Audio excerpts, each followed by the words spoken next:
Hello, welcome to this video. Today we're going to be discussing a book I found both hilarious and heartbreaking, funny, but also kind of depressing, and that book is Eleanor Oliphant is Completely Fine.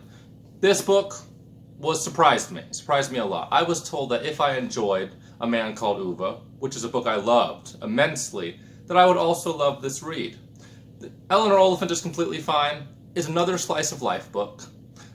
And it's from Reese Witherspoon's book club. So it's kind of more girl power than I'm used to reading. Not my usual cup of tea for sure.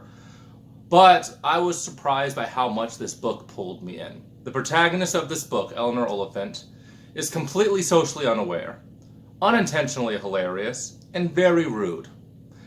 And she reminded me a lot of every socially awkward friend I had in high school, and also a little bit of myself. The situations she puts herself in are very hilarious and very enlightening.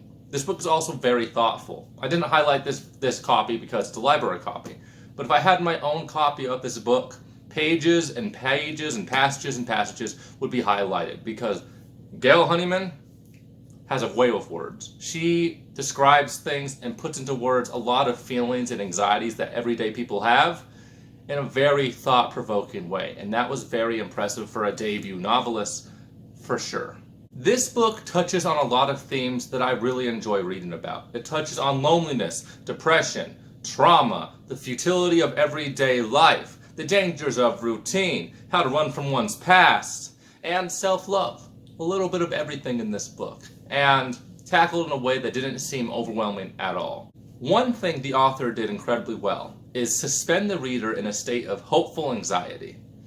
You're anxious because you know a train wreck's about to happen, and you can't stop it, and you see all the warning signs, but it's gonna happen, and the protagonist is completely unaware of it. So, will make you anxious. It makes you hopeful because Eleanor Oliphant is a very dynamic character, and she grows and she learns lessons throughout this journey, and you're hopeful that she's not gonna make the mistake you think she's gonna make. And just being suspended between those two extreme, different emotions, feelings, states, made this book very riveting to read. I read the first 2 chapters in one day, and I read the last 38 chapters the next day. This book really takes a hold of the reader, doesn't let you go, and it's such a good read. It's so much fun. I didn't cry during this book. I almost cried about 10 times, though, because this book is heartbreaking at times. It speaks to your soul. If you've ever been depressed or dealt with trauma, this book will be very emotionally cathartic for you.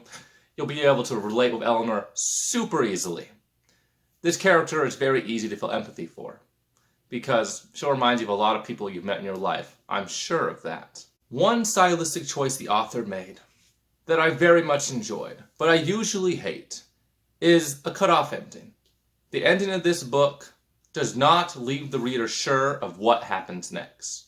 And I have no doubts that this book is a standalone. And usually a cutoff ending makes me very angry.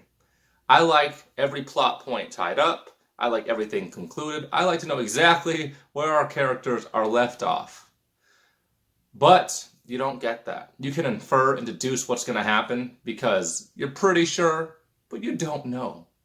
And the author really picked the perfect scene to end this book on.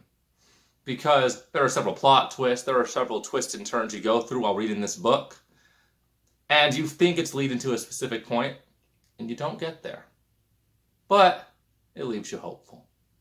So, did I enjoy this book? Yes, I enjoyed it immensely. 4.5 out of 5 stars.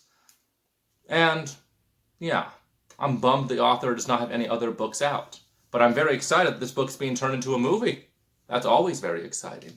So, that's all I have to say about this book. Thank you for watching this video. If you liked it, push the little thumbs up icon. Subscribe to my channel if you want to hear me talk about any other books. And I'll see you next time.